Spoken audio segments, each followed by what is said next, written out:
Bloco 7, turmas 2 e 3. Boa noite, pessoal. Professor Lucas, mais uma semana de atividades.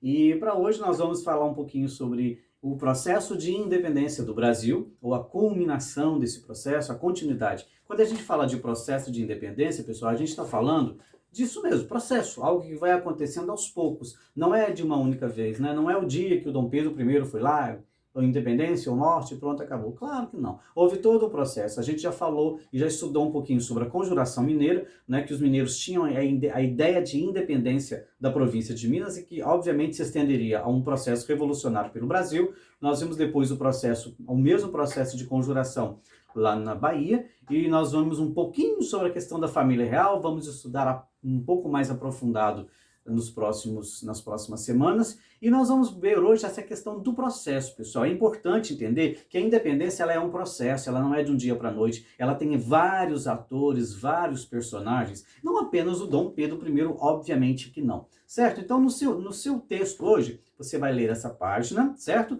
E tá bem simples, você vai falar um pouquinho para mim sobre o significado dessa independência, porque quando a gente fala assim, ficou independente, a primeira ideia que vem, nossa, ficou muito bacana, mudou para todo mundo, a vida das pessoas melhorou e tal. Não foi bem assim.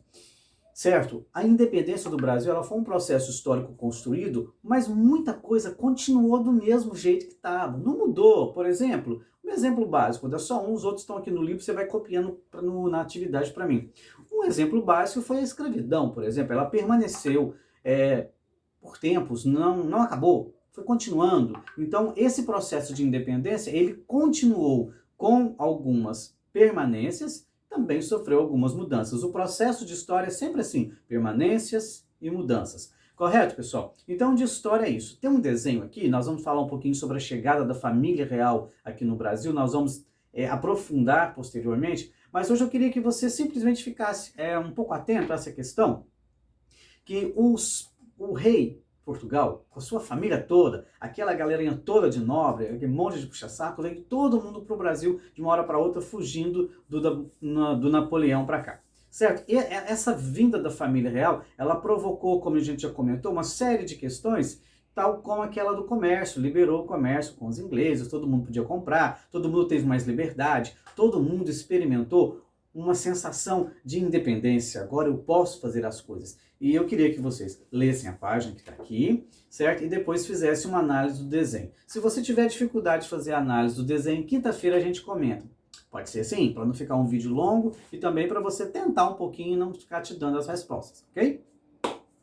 Geografia. Geografia, nós vamos falar sobre legislativo estadual e federal. Nas últimas aulas, nós comentamos um pouco sobre o que é o legislativo, o que é o executivo, o que é o judiciário. Falamos assim em linhas gerais, em linhas básicas, não foi?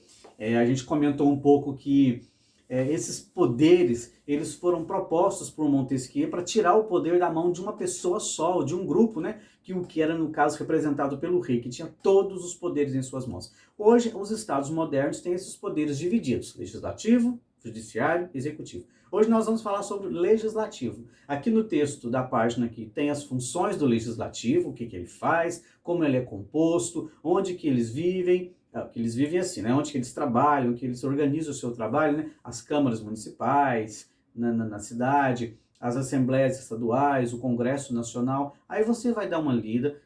Eu quero que você reconheça essas duas imagens, está aí na legenda também. Queria que você falasse um pouco sobre essas fotos e queria que você pensasse um pouquinho.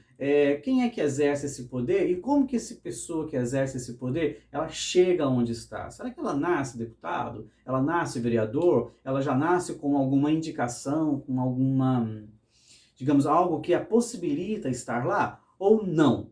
Tem um outro processo. Eu queria que você comentasse um pouquinho e, obviamente, falasse também da importância desse processo para você, pessoalmente, para o seu país, desse processo para o nosso município, tá? Então é bem simples, é um pouco mais, uma questão um pouco mais pessoal, você escreve para mim, coloca lá, tá tudo certo, deixa guardado no caderno, que daqui uns dias o Becão vai marcar com vocês um dia de levar o caderno para a gente dar uma olhadinha. Combinado? Qualquer dúvida, qualquer dificuldade, é só chamar aí no particular, não tem erro não, tá bom? Um abraço, pessoal. Até semana que vem.